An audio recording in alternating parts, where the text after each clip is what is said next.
नमस्कार, news laundry में आपका स्वागत है। मैं हूं बसंत कुमार। आप तमाम दर्शकों को एक सूचना देनी है कि न्यूज़ लॉन्ड्री हिंदी अब एक अलग वेबसाइट के रूप में मौजूद है। पहले ये इंग्लिश वेबसाइट का ही एक हिस्सा हुआ करता था। ये सब मुमकिन हुआ आपके सहयोग से, क्योंकि आप सब जानते हैं कि न्यूज़ लॉन्ड्री किसी से विज्ञापन नहीं लेता, क्योंकि हम अगर किसी से विज्ञापन लेंगे तो उनके हिसाब से खबरें हमें दिखानी पड़े। हम आपके सहयोग से चलते हैं ताकि हम आपके लिए खबरें पहुंचा सकें। न्यूज़ लॉन्ड्री हिंदी की नई वेबसाइट आ रही है, तो क्यों नहीं आप दर्शकों तक कुछ नया पहुंचाया जाए। इसलिए हम एक बातचीत का सिलसिला शुरू कर रहे हैं। आज हमारे साथ इस सिलसिले में बातचीत करने के लिए मौजूद हैं मशहूर अभिनेता पंकज त्रिपाठी। मुझे नहीं लगता कि पंकज सर के बारे में मुझे बताने की ज़रूरत है, क्योंकि आजकल कोई भी ओटीटी प्लेटफ़ॉर्म पे कोई भी सीरीज़ आए या कोई फ़िल्म आए, पंकज सर जिस भी फ़िल्म में होते हैं, वो अपनी एक पहचान, वो डायलॉग हर फ़िल्म और हर ओटीटी सीरीज़ में वो एक डायलॉग छोड़ ही जाते हैं। तो सर पहले तो न्यूज़ लॉन्ड्री में आपका स्वागत है। शुक्रिया वसंत, शुक्रिया। अब सर आप पंकज त्रिपाठी से ज़्यादा कालीन भैया के रूप में याद किए जा रहे हैं। हुँ, तो बातचीत की शुरुआत हम इसी से करते हैं कि जब भी आपके बारे में बातचीत करते हैं या मैं आपके बारे में सोच रहा था या कहीं भी आप इंटरव्यू देते हैं, तो किसी न किसी रूप में गाँव वहाँ मौजूद होता है। हुँ। कोई आपसे सवाल पूछ देता है या आप भी बातचीत में गाँव को लेकर आते हैं। तो आपके लिए गाँव क्यों ज़रूरी है? और आपके लिए गाँव क्या है? मेरे लिए गाँव क्यों ज़रूरी है और गाँव क्या है, बड़ा कठिन सवाल है। गाँव कभी-कभी मेरे लिए रूट लगता है, जो जड़, और कभी-कभी रोमांटिसिज़्म लगता है। और कभी-कभी मेरे डीएनए, आरएनए में मिला हुआ लगता है। जैसे वो घर के पीछे की नदी है, मैं जी, कल ही बोल रहा था कि वो नदी अब जितना गाँव में नहीं बहती है, उससे ज़्यादा मेरे भीतर बहती है। अब गाँव में सूखने लगी है वो नदी।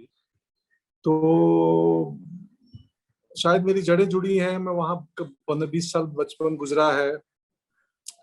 सो आप कुछ नहीं होते हैं, अपनी स्मृतियों के बोझ लेके घूमते-फिरते टापू होते हैं। तो मेरी स्मृतियाँ वहाँ से जुड़ी हैं। वो नदी का जुड़ाव बहुत है, इसीलिए मैं बोलता हूँ कि वो नदी मेरे भीतर ज़्यादा बह रही है इस वक़्त।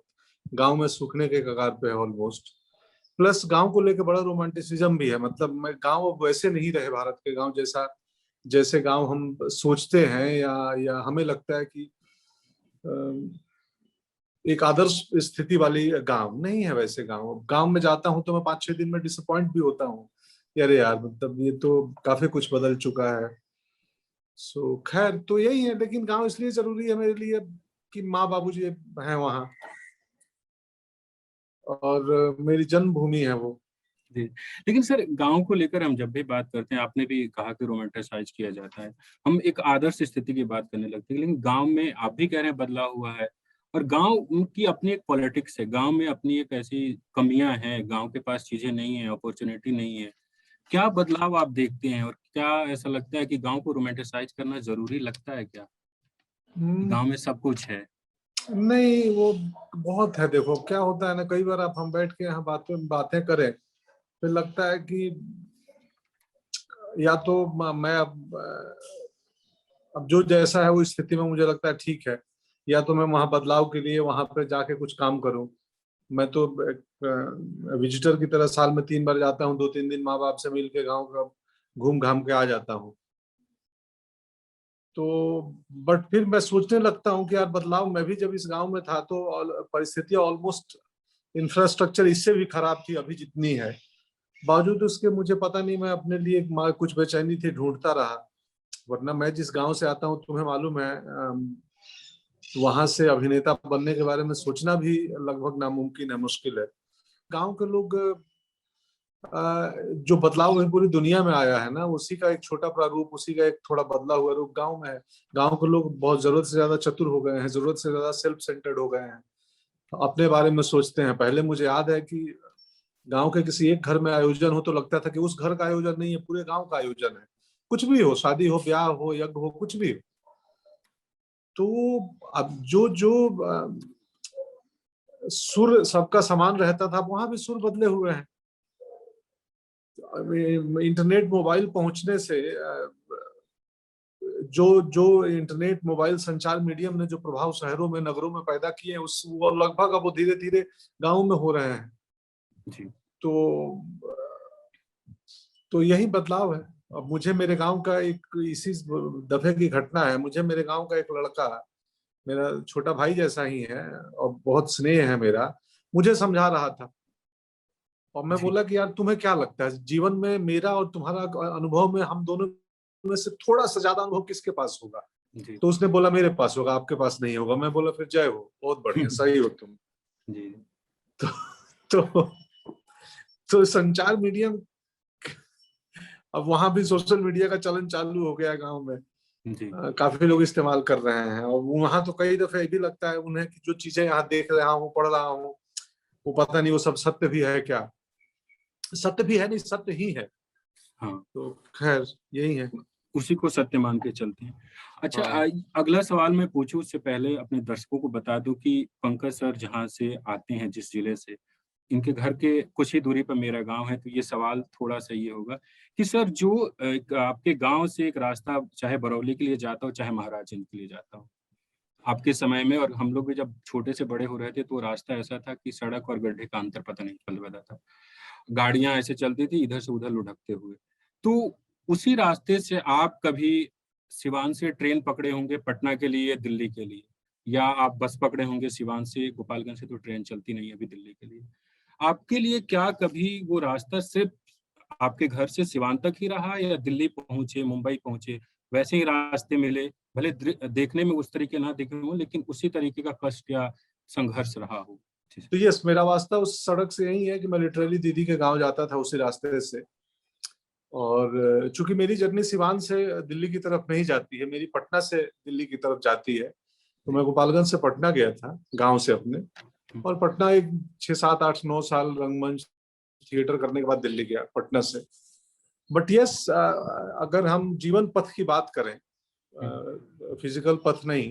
हाँ, अब एक और सूचना आपको दे दूं, पता नहीं आपको मालूम है कि नहीं, अब वो स्टेट हाईवे सड़क बन चुकी है, हाँ हाँ। और बरौली से मांझी तक उसका निर्माण शुरू है। मैं पिछले दिसंबर गांव गया था, तो एक चौड़ा करके उसको बना रहे हैं, बहुत अच्छा बना रहे हैं। इनफैक्ट जो कॉन्ट्रैक्टर है वो मेरे परिचित ही हैं। हम्म। तो उन्होंने बोला, मुझे आश्वास बताया कि 1 नंबर का रोड ये बन रहा है। तो अच्छा है वो सड़क बन जाए, कि उससे मझवलिया, गेहुआ, लद्दी, जगदीशपुर, महाराजगंज तक। अफराद, महाराजगंज, धुरौंदा, बहुत जुड़ाव है। खैर, जी तो जीवन पथ में भी वैसे मार्ग ऑफ कोर्स मिले ही हैं। जी। जब एक आप लेस ट्रेवल रोड पे जाते हो, तो उभर खाबर जमीन तो मिलती है जहाँ पे बहुत पथिक ना गए हो। हम्म। तो हमारे लिए एक अनुमान था कि मनोज वाजपेयी बिहार के इस बेतिया साइड से गए हैं, तो हम भी जा सकते हैं, ऐसा मन में आ गया, क्यों नहीं कर सकते हैं। बट यस, जब कम चले हुए रास्ते पे जाते हो तो वहां पे तो उबड़ खाबड़ जमीन मिलती ही है, और टफ टेरेन मिलता है। हम्म। बट यही तो जिंदगी है, जिंदगी में आसान रास्ते कहाँ मिलते हैं, वो तो आपको अपने रास्ते बनाने हैं। और या तो दो तरीके हैं कि या तो आप छोड़कर लौट जाओ कि बहुत जंगल है इस रास्ते में, या तो धीरे धीरे जंगल को साफ सुफ करके अपने लिए स्पेस बनाते रहो, सरकते रहो। जी। तो यही जीवन है और कुछ नहीं है। तो यस, मुश्किल भरा भरी यात्रा थी, बट उतना भी मुश्किल नहीं था कि आदमी हार जाए, हम्म। उम्मीद छोड़ दे। हम्म। अ, मेरी जर्नी, मेरी मेरी स्ट्रगल अगेन, मैं जो पिछले दिनों वो बोला, वो गांव के उस बच्चे को लगता है कि उसकी समझ मुझसे थोड़ी अधिक है। हम्म। तो तो, तो हंसने की बात नहीं है, हो सकता है अधिक भी होगी, क्योंकि हम सूचना और ज्ञान का अंतर नहीं कर पाते हैं, हमें मालूम ही नहीं होता है सूचना और ज्ञान का मूल अंतर क्या है। हम्म। तो क्या पता मैं सूचना को ही ज्ञान समझता हूँ और वो सच में ज्ञानी हो। जी जी। तो थोड़ा उसके बारे में बताइए, क्योंकि आपने कहा ना कि अगर हम किसी ऐसे नए पथ पर जाते हैं तो उबड़ खाबड़ रास्ते तो मिलेंगे ही, हमें उसको चलने लायक बनाना होगा और आगे बढ़ना होगा। तो उस दौरान निराशा भी तो होती होगी सर, तो उससे कैसे आदमी उलझे और उसको कम करे? आपने यार कैसे, क्या रास्ता अपनाया यार था? मुझे ना, जब ये लोग सवाल करते हैं कि उस समय निराशा होती होगी, हताशा होती होगी, हार जाते होगे, जब ये सवाल आता है तो मैं सोचने बैठता हूँ कि यार ये होता था क्या मेरे साथ, कुछ मैं क्या करता था, मुझे सच में मेरे पास, अब मुझे लगता है कि बहुत मुश्किल काम था क्या, मुझे बहुत हताश होना चाहिए था, मैं तो हुआ ही नहीं हूँ। तो अब मैं आंसर ढूंढता हूँ, तो फिर कभी बोलता हूँ कि पत्नी थी, पत्नी कमाती थी, तो कभी मुझे हम हताश भी नहीं हुए। कि हताश होने की स्थिति तब तब आएगी या तो जब आपको रेंट देने का पैसा ना हो, यार घर का रेंट कैसे पे करें, या आपकी रसोई चलने के पैसे ना होंगे, आप खाना रसोई कैसे चलेगा अपना। तो ऐसी स्थिति कभी नहीं आई। तो मुझे लगता है इसलिए शायद मैं हताश नहीं हुआ। या तो अब सवाल पूछते हैं तो लोग, मैं थोड़ा चिंतित हो जाता हूँ कि यार वो बहुत चिंता का दौर था जिसमें मेरे अंदर चिंता थी ही नहीं। तो मुझे, मेरे पास बहुत बिल्कुल दुख भरी कहानी नहीं है कि मतलब मैं कभी प्लेटफॉर्म पे सोया और एक शोरूम के बाहर में एक कपड़े को देखता था और मैं खरीदना चाहता था, नहीं खरीद पाया, ऐसा कुछ नहीं हुआ है। जी जी। हम संतुष्ट व्यक्ति थे पहले से ही, हम जितना था उतना ही में परम आनंद ले लेते थे। हम प्रसन्नता नहीं, हम आनंद के चक्कर में रहते थे। तो आनंद की स्थिति है वो थोड़ी प्रसन्नता से अलग होती है। उसमें फिर क्या बोलते हैं उसको, मतलब आनंद, टाइम स्पेंड बड़ा होता है आनंद का, प्रसन्नता क्षणिक हो सकती है। खैर, देखो मैं इन दिनों प्रवचन करने लगा हूँ। अब मुझे लग रहा है बहुत लोगों का डिमांड भी हो रहा है कि अपना एक यूट्यूब चैनल खोलूं प्रवचन का। जी जी जी इतना सुंदर सनसेट हो रहा है, जी जी। क्या बताऊं मैं तुम्हें। ओहो, मैं दिखा ही देता हूँ। देखो तुम, वहाँ ये देखो कितना सुंदर सनसेट। पता नहीं सन नहीं दिखेगा, अब गायब हो गया, हाँ दिख ऑलमोस्ट रहा है। गायब होने वाला है। हाँ सामने समुद्र है क्या? हाँ हाँ हाँ, अरे वाह।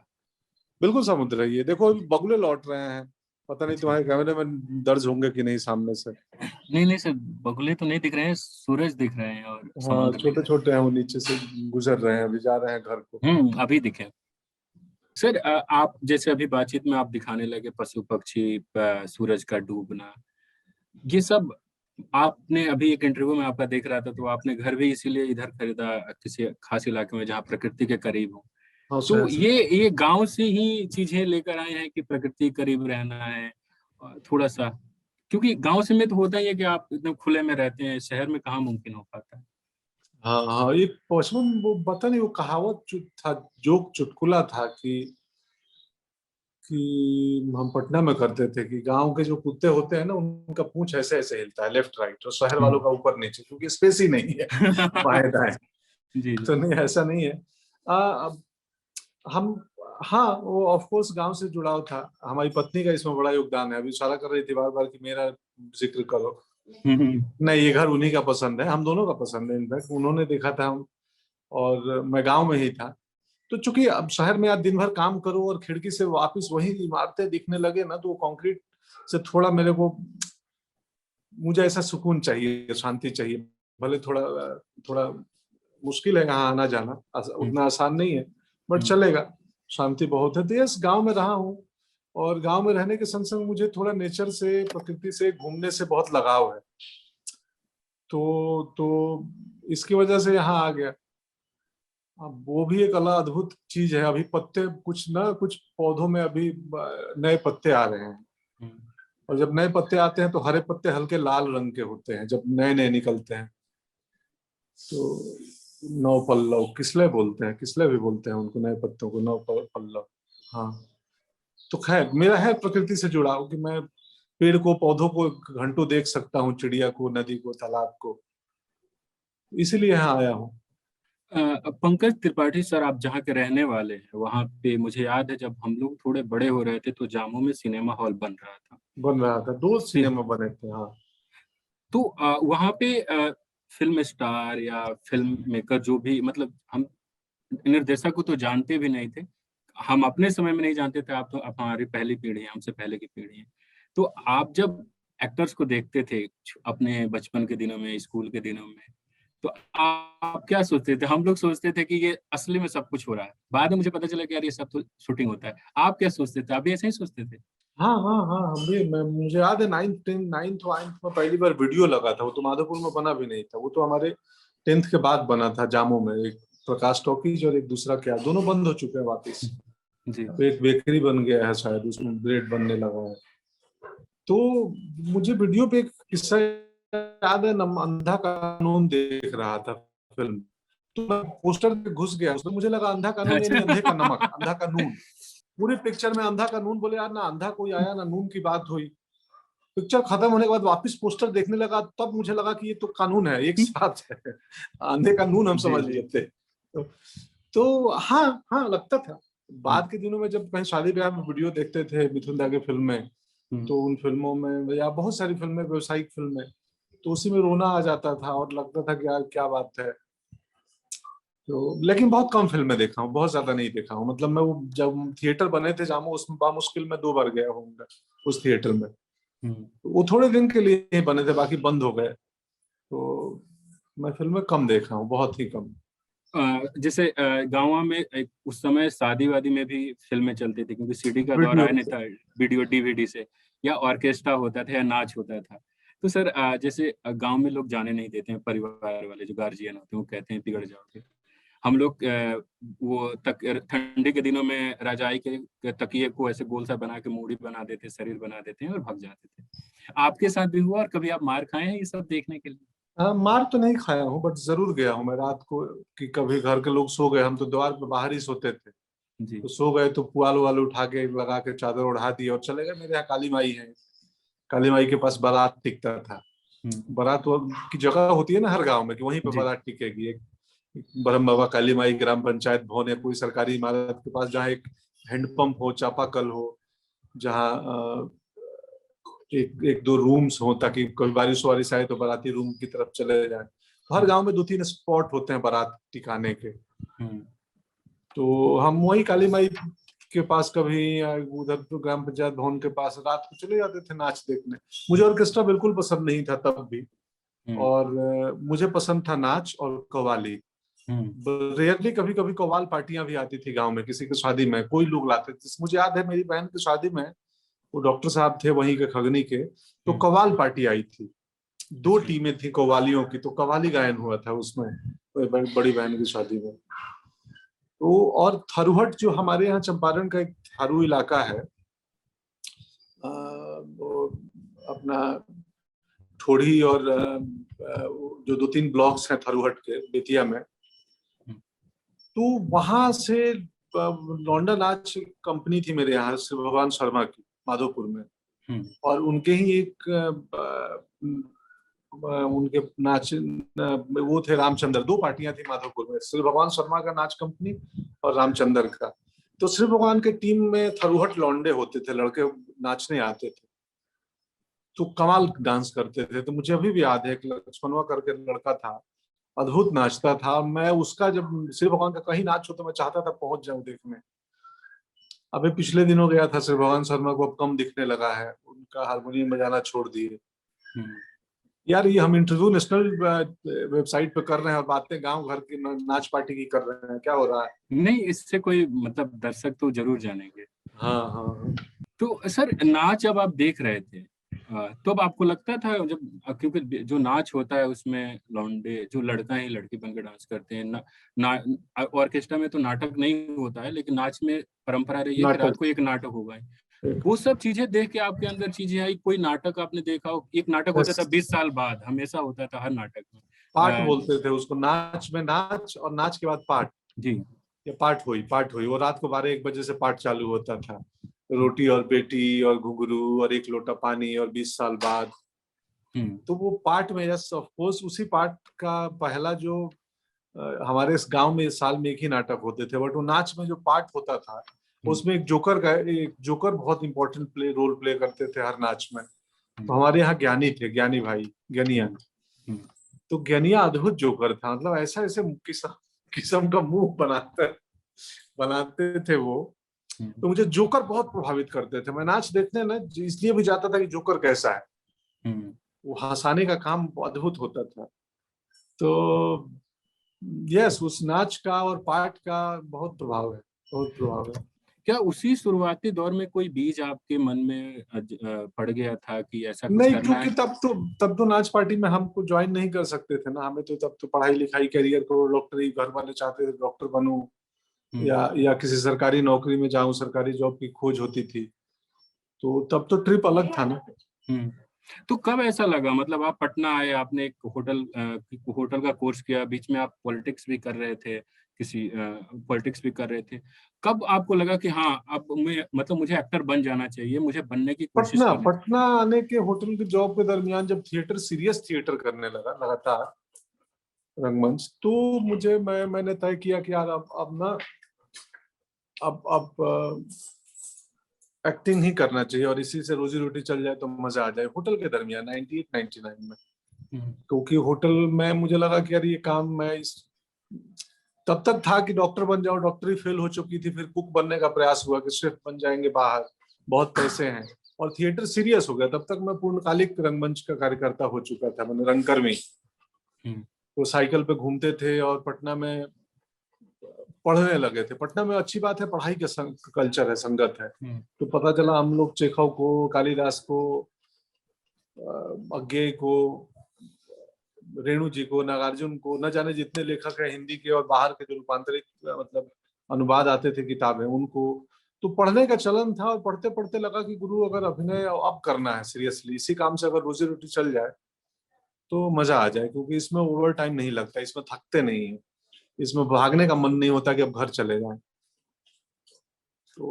तो ये 99 के आसपास हुआ।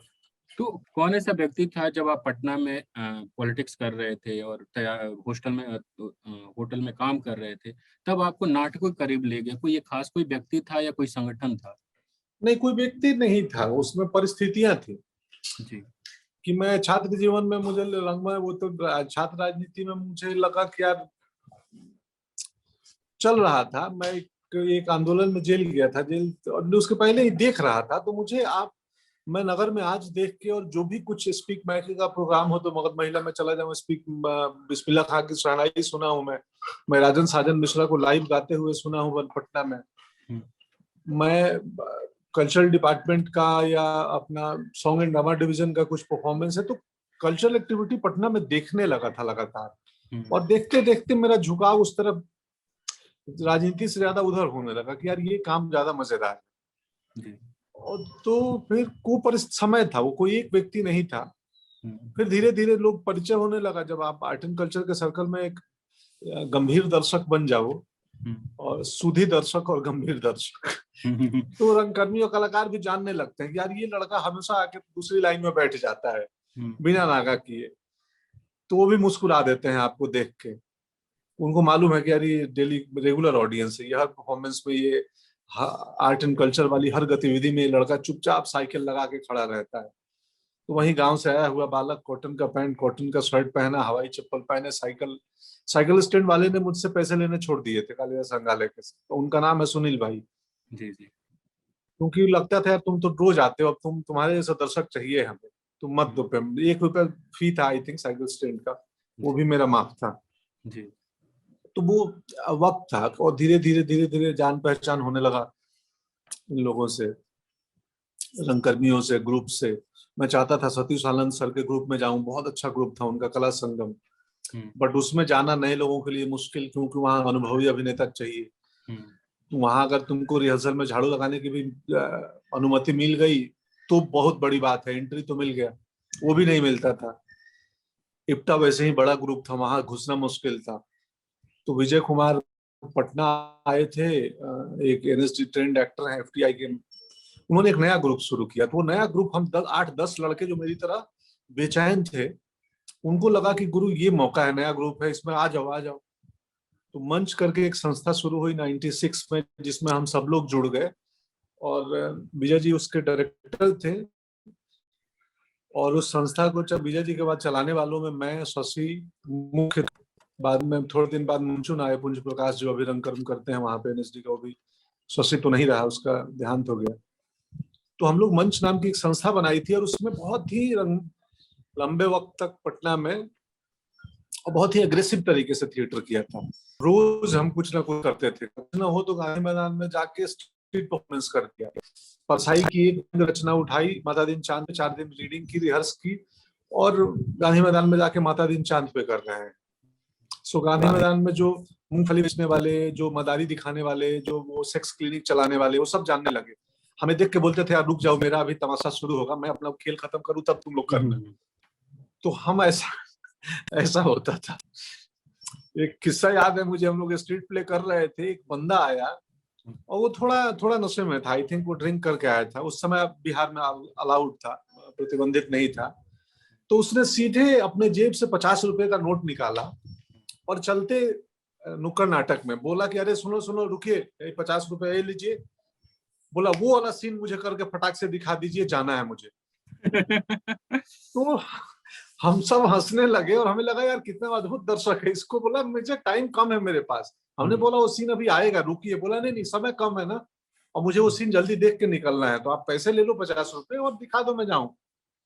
तो, तो तो ऐसे दर्शक थे कि हमारे ऐसे नियमित दर्शक बन चुके थे गांधी मैदान में। खैर, तो सर आप पटना में दर्शक बना रहे थे, क्योंकि हमने दिल्ली में देखा कि कई नाटक ग्रुप दर्शक क्रिएट करते हैं, बना बनाया दर्शक बहुत कम है नाटकों के। दिल्ली में हालांकि फिर भी है, लेकिन बिहार में मतलब उस तरीके से आप क्या दर्शक क्रिएट कर रहे थे, या पहले से था बिहार में माहौल ऐसा? माहौल पटना था, में? माहौल नहीं नहीं माहौल था। हम लोग कुछ नहीं क्रिएट कर रहे थे, पहले से माहौल था। और गांधी मैदान में पटना आर्ट एंड कल्चर के मामले में काफी समृद्ध है। भले उसका राष्ट्रीय पटल पे उस तरीके से पता नहीं, बात होती ही है। पढ़े लिखे लोगों में मालूम है कि पटना का रंगकर्मी जो है, थिएटर करने वाला एक आम एक्टर से पूछोगे तो पता चलेगा बहुत सारी किताबें पढ़ के बैठा है। तो पटना में दर्शक थे, ऑलरेडी थे। हमारे थोड़े एग्रेसिव होने से कुछ नए लोग जुड़ गए होंगे, क्योंकि हम प्रचार प्रसार करते थे। हम साइकिल लेके, जुझारू रंगकर्मी थे, घूमते थे। हम लोगों को बताते थे वो स्ट्रीट प्ले में कि भाई हमारा प्रोसेनियम प्ले जो है ऑडिटोरियम में होने है, कालिदास संग्रहालय में, आप वहां आइए। हम टिकटें बेचते थे, उस समय 5 रुपए का टिकट होता था।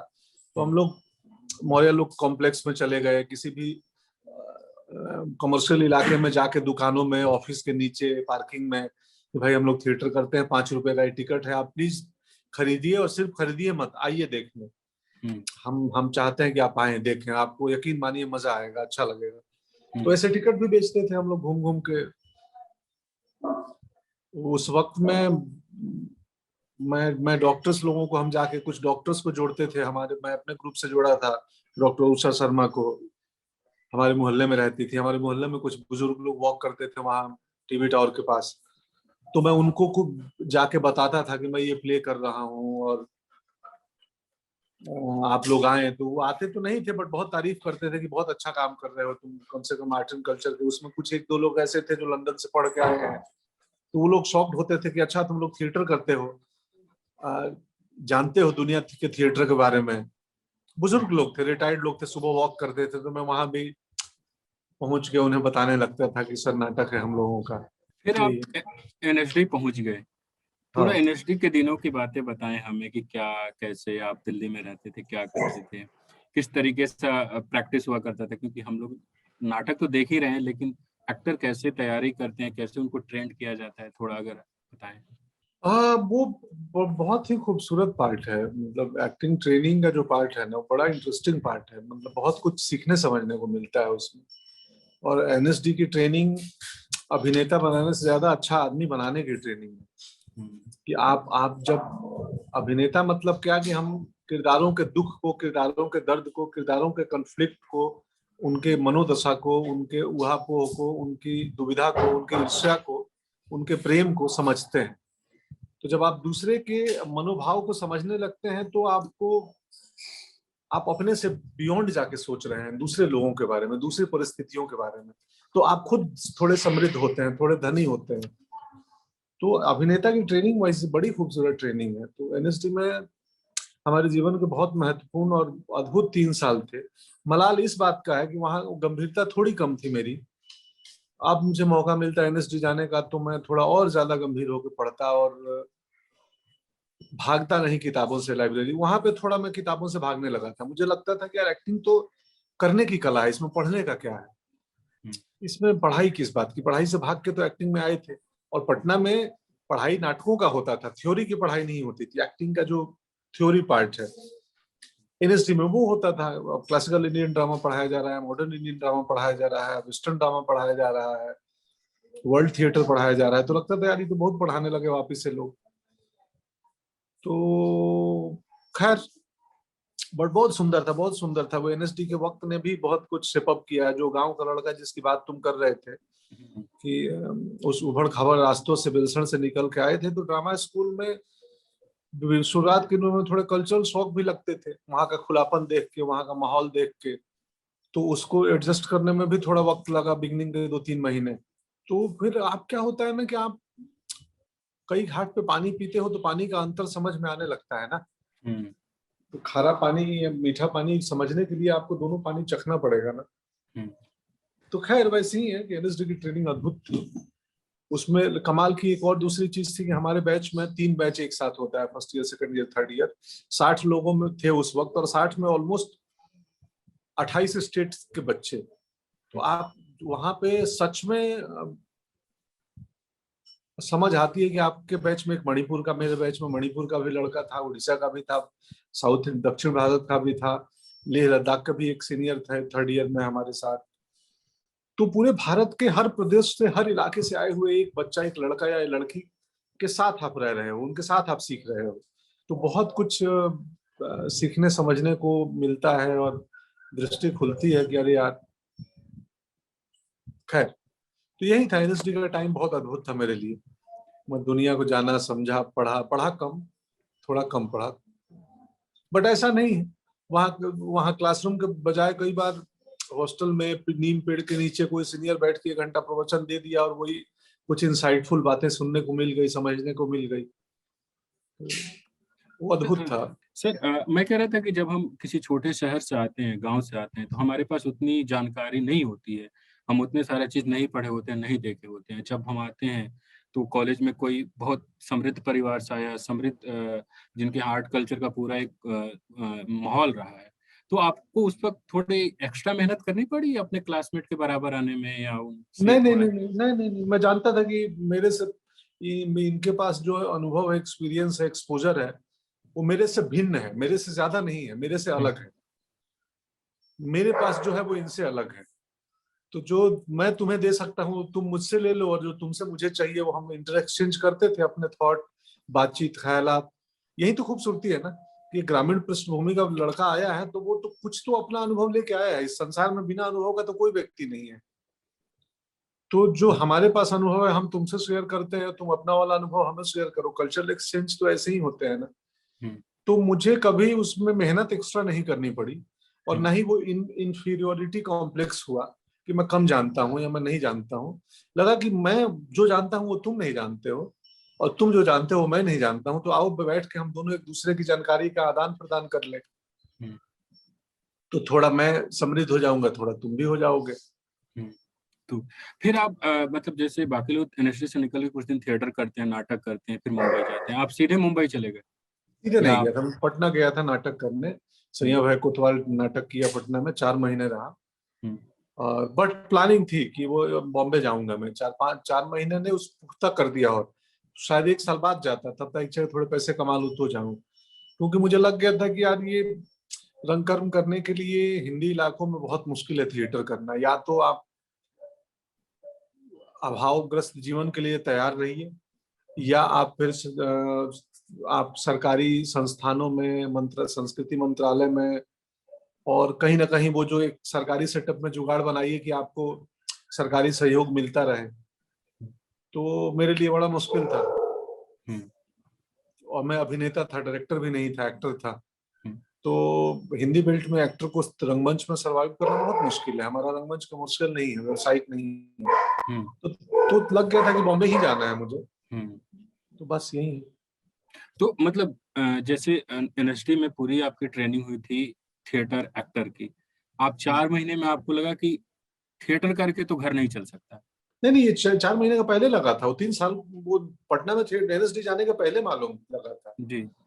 हम देखते थे ना कि जो हमारे सीनियर थिएटर कर रहे हैं, हुँ, तो कितनी परेशानियों से रूबरू हो रहे हैं। हम तो एमेच्योर थिएटर करते थे ना।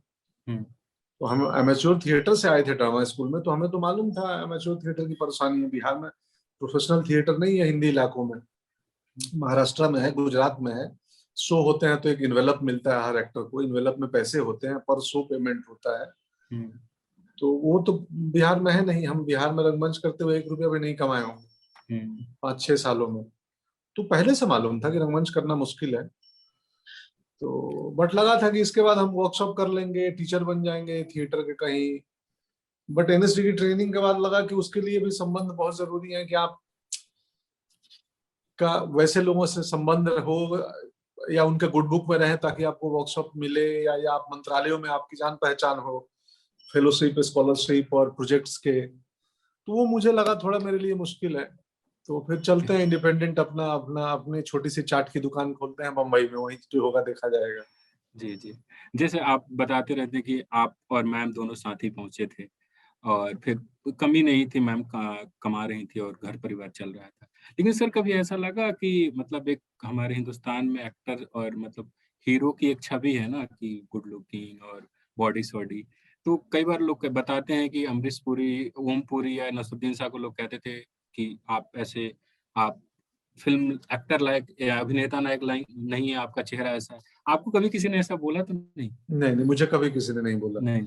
मुझे अक्सर लोग बोलते हैं कि आप तब जानते ही नहीं थे, अब बोलते हैं कि तुम एक्टर जैसे लगते ही नहीं हो। हुँ। तो मैं यही चाहता था कि मैं एक्टर जैसे न लगूं। मैं आप बिल्कुल, आप क्यों हाँ, चाहते थे? क्योंकि मुझे लगता है एक्टर जैसे एक्टर भी तो यही प्राणी होते हैं ना, वो कुछ अलग थोड़ी होते हैं किसी और ग्रह के आए हुए लोग, हुँ, कि वो उनका मतलब ऑक्सीजन का सिस्टम डिफरेंट होता है, उनका सब तो कॉमन ही है ना। हुँ, हम सब तो साधारण लोग ही हैं ना, मतलब बेसिक जो जो पांच छह प्रजाति के दुनिया में ह्यूमन है, उसी में से किसी एक में से हम भी हैं। हुँ, तो तो मुझे अतिशयोक्ति होना या ये जानना कि मैं अभिनेता हूँ या मैं कलाकार हूँ तो मैं थोड़ा बाकी लोगों से अलग हूँ, नहीं, अलग नहीं हूँ, बिल्कुल साधारण हूँ, वैसा ही हूँ, मेरा काम है ये।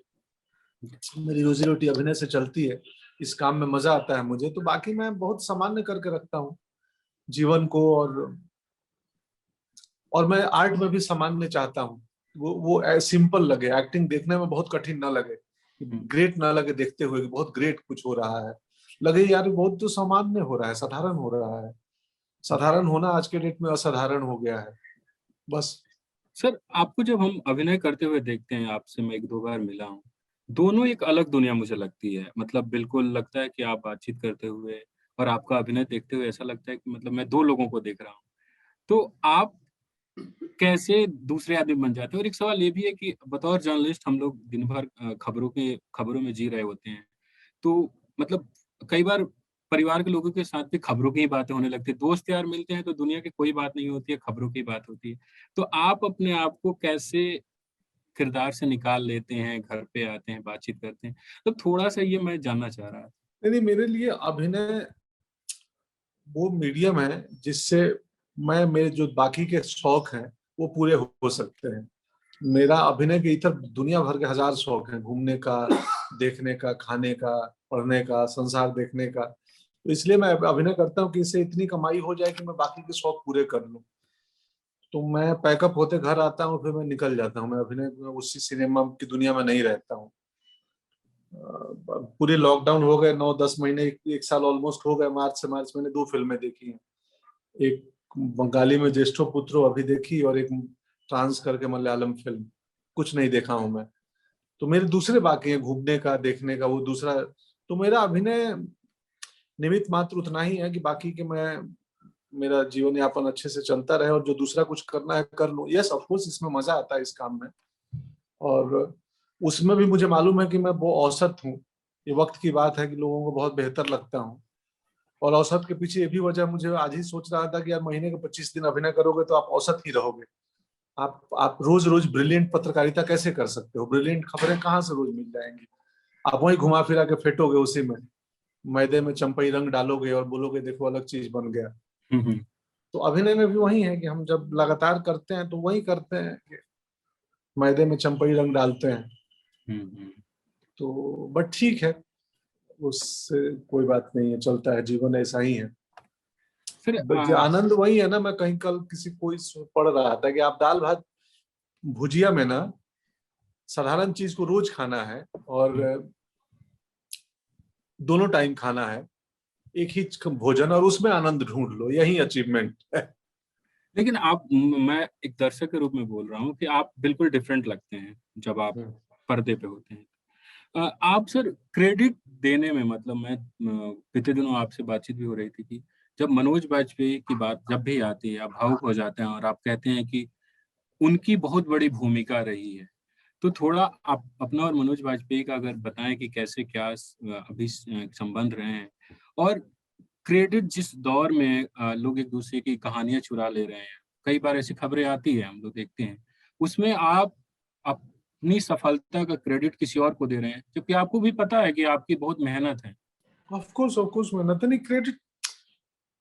देखो आप क्या होता है जीवन में, एक एक कहीं ना कहीं कुछ तो इंस्पिरेशन आप होते हैं ना, प्रभाव मतलब प्रेरणा तो मिलती है ना, कि यार मुझे जब दिखा कि बेतिया से खबर आई थी कि बेतिया उन दिनों अखबार में सत्या के टाइम पे, तो बेतिया का कोई लड़का गया अभिनेता बनने, तो एक आपको लगता है ना कि मुश्किल काम नहीं है, असंभव काम नहीं है। अगर वो गंडक के उस पार का कोई लड़का जा सकता है तो इस पार से क्यों नहीं जा सकता है, मतलब ये नामुमकिन नहीं है।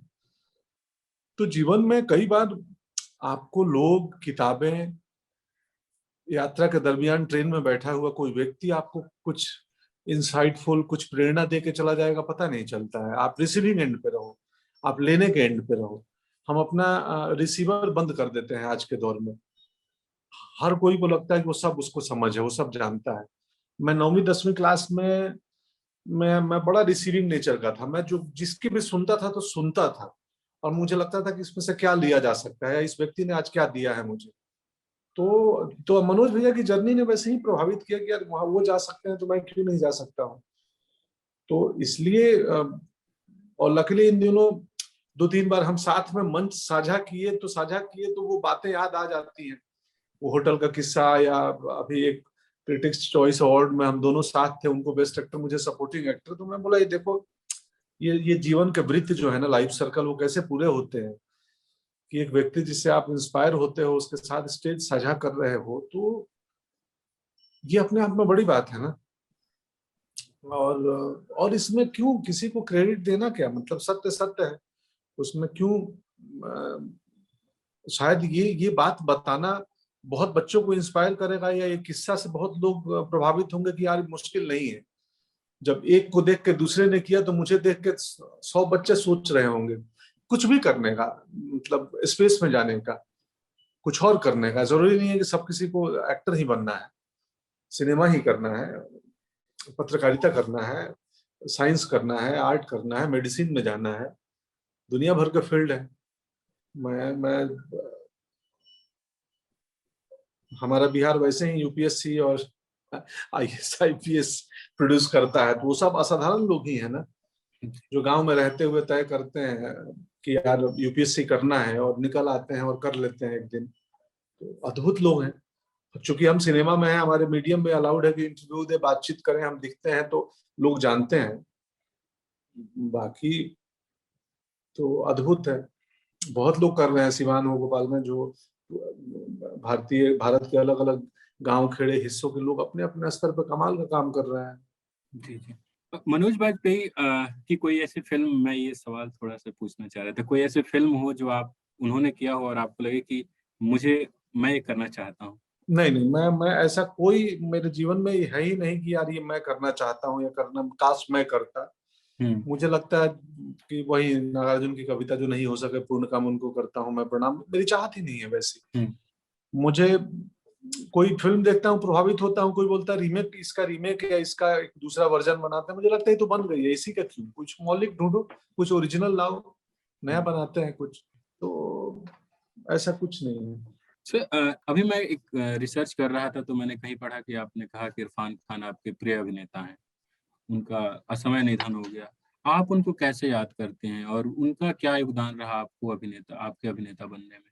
ओहो, अद्भुत अद्भुत। वो ड्रामा स्कूल के हमारे सीनियर थे, और जैसे मनोज भैया ने इंस्पायर किया कि किया जा सकता है, मुश्किल नहीं है करना, वैसे इरफान साहब का मकबूल देखते वक्त और वॉरियर देखते वक्त मुझे लगा कि यार अभिनय को अलग लेवल पे भी किया जा सकता है।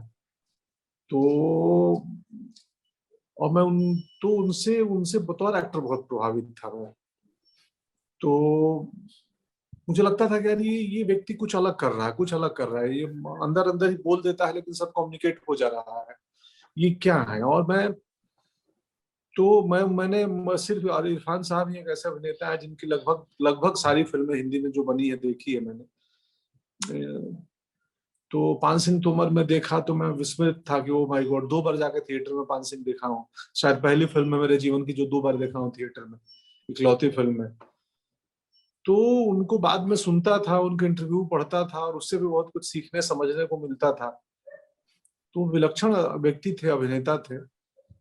और क्या उनको याद कैसे करता हूँ कि उन्होंने भी एक पूरे नए एक पीढ़ी के अभिनेताओं को प्रभावित किया था, जो इस वक्त ओटीटी पे जहां तहां दिख रहे हैं, अलग अलग रूप में ओटीटी प्लेटफॉर्म पे, फिल्मों में। उन सबको इरफान साहब ने प्रभावित किया कि यार कि अभिनय कुछ तो अलग तरीके से भी हो सकता है। तो मुझे लास्ट के दिनों में पता चला, मुझे बहुत पसंद करते थे, प्यार करते थे वो, किसी कॉमन फ्रेंड और कुछ एक दो डायरेक्टर के थ्रू मालूम चला। तो बट मेरा मिलना बहुत कम हुआ था। मैं एक दो बार दूर से देखा था, मिला इंग्लिश मीडियम के सेट पे ही, साथ में काम किए, और बहुत बहुत ही स्नेह और प्रेम दिया उन्होंने। सफलता को और असफलता को आप कैसे देखते हैं? सफलता को कैसे संभाला जाए और असफलता में कैसे खुद को संभाला जाए? असफलता के वक्त में सफलता की संभावना बनी रहती है हम्म, कि आप कुछ नहीं है तो ये संभावना है कि आप बहुत कुछ हो सकते हैं, हम्म, और आप बहुत कुछ हैं, तो इस बात को याद रखिए कि फिर ये बहुत कुछ कम हो सकता है। तो कुछ नहीं है, वो किताबें, वो लोग, वो यात्रा, वो जर्नी आपको सफलता में उड़ने नहीं देती है और सफलता में परेशान नहीं होने देती है। तो यही है कि इसीलिए जरूरी है ना पढ़ाई लिखाई, पढ़ना। मैं आजकल अखबारों में ना, हिंदी अखबारों में एक एक छोटे छोटे कॉलम आते हैं कहीं, वो जो अजीब सी कुछ कमाल की जीवन दर्शन के बारे में बातें होती हैं, तो वो पढ़ते रहता हूँ छोटा छोटा। तो पढ़ के लगता है कि यार कितनी कमाल की बात लिखी हुई है, पता नहीं इस अखबार का ये हिस्सा कितने लोग पढ़ते होंगे। तो वही है, मैं पढ़ते रहता हूँ, और सब क्षणिक है, मुझे पता है कि अस्थाई कुछ भी नहीं है, अस्थाई है। जीवन ही अस्थाई है, जो आज है वो कल रहेगा नहीं रहेगा इसकी कोई गारंटी नहीं है। तो इसलिए एक समभाव का होना बहुत जरूरी है। समभाव, संगीत में भी सम होता है, जो फ्लाइट टेक ऑफ करती है उसकी लैंडिंग होनी ही होनी है, तय है। मैं अक्सर बोलता हूँ बातचीत में कि आपको धूप में खड़ा रहना है तो सनबर्न और D3 दोनों की संभावना है। हम्म, मैं अक्सर अपनी इंटरव्यू में बातों में बोलता हूँ कि गांव में बचपन में एक ट्रैक्टर का किस्सा था जो बोला, जो बहुत आजकल क्या इंटरनेट पे डिजिटल मीडियम में मेरी पुरानी बात, कोई पुराना इंटरव्यू निकाल के और कुछ हिस्सा काट छांट के लोग लगा देते हैं और वो चल जाती है, चलती सो जाती है। कई बार उसके आगे और पीछे का रेफरेंस किसी को मालूम नहीं होता है। मैं खुद पढ़ता हूँ और कहीं यादा करा तो मुझे भी समझ में नहीं आता कि देखो यार, लोग एक बीच के क्लिपिंग्स पे अपनी धारणा राय बना लेते हैं, अच्छा या बुरा कुछ भी। तो वही कि जीवन में बहुत सारी चीजें हैं करने के लिए यार, मतलब आप थोड़ा सा दृष्टि खोलोगे तो लगेगा कि हमको जो असफलता मिल रही है, जो हमारे साथ ये परेशानी आज आ रही है, ये परेशानी किसी बेहतरी के लिए आ रही है। हम्म, हमको बचपन में याद है, कहा जाता था कि जिसको सर्दी हो गई उसको जॉन्डिस नहीं हुआ है। तो सर्दी होने पे दुखी मत हो ना, ये मान लो कि चलो जॉन्डिस से तो बच गए।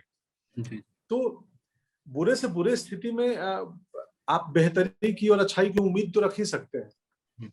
कि कुछ तो बेहतर होना है, और होता है, ऑफ कोर्स होता है, मतलब संभव ही नहीं। चूंकि न्यूज लॉन्ड्री से बातचीत हो रही है सर, तो अभी आप मीडिया की बात कर रहे थे कि आप अखबार में कटिंग पढ़ते हैं। दूसरी बात आपने कहा कि मेरे इंटरव्यू का छोटा सा हिस्सा काट कर डाल दिया जाता है, वो साझा होता है, आपको तकलीफ भी होती है। वर्तमान दौर में मीडिया को आप कैसे देख रहे हैं? मतलब आप पढ़ते लिखते रहे हैं, आप मीडिया को कैसे देख रहे हैं? मीडिया, जैसे मैं बोला कि गांव की रोमांटिसिज्म, शुरुआत इस बातचीत के बिगनिंग में, कि गांव को भी हम बहुत रोमांटिक तरीके से रोमांटिसाइज करके देखते हैं कि आदर्श गांव और मासूम लोग वो नहीं है। तो वैसे ही मीडिया मीडिया की स्थिति क्या है ना, देखो दोस्त, हम सब कुछ ना कुछ बेच रहे होते हैं। मैं इंटरव्यू, जब हमारी फिल्में आती हैं तो मैं प्रयास करता हूँ कि ज्यादा से ज्यादा लोग मेरा सिनेमा देख लें, मेरा सीरीज देख लें। उसके लिए मैं भी मीडिया इंटरेक्शन करता हूँ, बातें करता हूँ। और मुझे कई बार मालूम भी हो कि मेरे शो में कुछ बहुत अच्छा ग्रेट शो नहीं है, तो भी हम नहीं बोल सकते कि हमने जो बनाया है वो बकवास बनाया है। तो वो मुंह चुप रखना पड़ता है कि नहीं नहीं, बहुत डिफरेंट है, बहुत डिफरेंट है। तो खैर, तो मौजूदा वक्त में चूंकि मीडिया का लोकतंत्र में बहुत इंपॉर्टेंट रोल है, बहुत ही ज्यादा इंपॉर्टेंट रोल है, चौथा खम्भा बोलते हैं शायद, है ना। जी, जी, जी। हाँ, तो उसका पुख्ता होना, स्ट्रांग होना बहुत जरूरी है। और वो मुझे कई बार मुझे दिखता है कि उसमें थोड़ा क्या बोलेंगे उसको, गिरावट को, डाउनफॉल। डाउनफॉल नहीं, हिंदी में एक हास, हाँ हाँ, मतलब उसमें गिरावट हुई है, उसमें गिरावट ह्रास। हुई है, क्योंकि मैं एक सीरीज में बोल रहा था ना कि अब क्या है ना, सब किसी को 24 घंटे का न्यूज चैनल है हमारे यहाँ, या ये डिजिटल वेबसाइट है, दिन भर हम चलाते रहते हैं। तो मैं एक सीरीज में, मुझे डायलॉग याद आ गया, क्रिमिनल जस्टिस में मेरा किरदार बोलता है कि यार ब्रेकिंग न्यूज मतलब सब ब्रेकिंग में लगे हुए हैं, समाज को ब्रेक कर देंगे ये लोग। क्रिमिनल जस्टिस में मेरा कैरेक्टर बोलता है। हम्म, तो मुझे याद है मेरे बचपन में, हम गांव में थे पटना में, तो प्रादेशिक समाचार रेडियो पे 3 बार आता था, और जब टीवी आया दूरदर्शन पे शाम का एक समाचार आता था। हम्म, अब 24 घंटे के समाचार में क्या करोगे, वही मैदा में चंपई रंग डालोगे और घोटोगे दिन भर, हम्म, ये देखिए वो देखिए।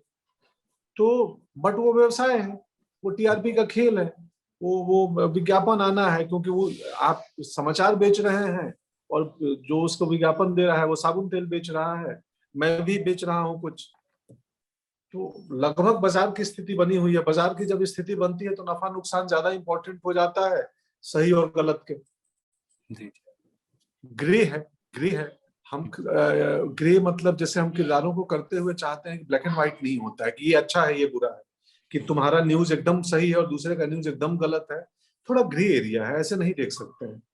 हर अच्छी चीज में भी आप देखोगे तो कुछ लूप होल्स, कुछ कमियां मिल सकती हैं, और हर बुरी चीज में भी आप देखोगे तो कुछ बेहतरी की संभावना दिख सकती है या होती है।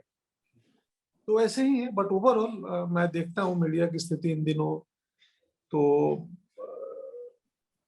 शोरगुल बहुत दिखता है, बहुत ज्यादा शोरगुल दिखता है। मतलब ग्राउंड स्थिति पे जितनी उथल पुथल नहीं है, उतने ज्यादा उथल पुथल न्यूज रूम में होता है। और मैं तो टीवी नहीं देखता हूँ बहुत, ना के बरोबर, ना क्या, ऑलमोस्ट नहीं देखता हूँ। बट जो छोटे बहुत डिजिटल कटिंग इधर उधर दिख जाते हैं, मतलब छोटे मोटे कटिंग्स, उससे मालूम चलता है। तो यही है। सर ये बातचीत हम रिकॉर्ड कर रहे हैं क्योंकि न्यूज़ लॉन्ड्री हिंदी का अलग वेबसाइट आ रहा है। तो अच्छा। मैं चाहूंगा कि अगर आप कुछ कहें, और दूसरी बात आप जो कह रहे थे कि मीडिया बेचता है क्योंकि उसको विज्ञापन चाहिए, तो न्यूज़ लॉन्ड्री विज्ञापन नहीं लेता है किसी से। यूट्यूब पे हो या कोई भी, हम किसी सरकारी या कंपनी से विज्ञापन नहीं लेते हैं। सब्सक्रिप्शन के भरोसे, मतलब जो जनता है वो सब्सक्राइब करती है, और 300 रुपये सबसे छोटा सब्सक्रिप्शन का वो है, उसके बाद बढ़ते जाता है। तो जनता के सहयोग से पूरा ऑर्गेनाइजेशन चलता है। नहीं नहीं, ये तो मुझे मालूम नहीं था, मतलब आप लोग विज्ञापन नहीं लेते हैं कोई। नहीं। वाह, ये तो बहुत अद्भुत है। कैसे चल रहा है? चल रहा है ठीक ठाक। जी सर, जी सर। मेरी शुभकामना है न्यूज लॉन्ड्री के हिंदी पोर्टल को, जो अभी आने वाला है। जी और बढ़िया है, बढ़िया है, बहुत बढ़िया है। करिए आप लोग, छापिए, और पत्रकारिता का जो मैं को बेहतर स्थिति में लाइए। जी। बहुत शुक्रिया सर, हमें समय देने के लिए और बातचीत करने के लिए। शुक्रिया वसंत, थैंक यू।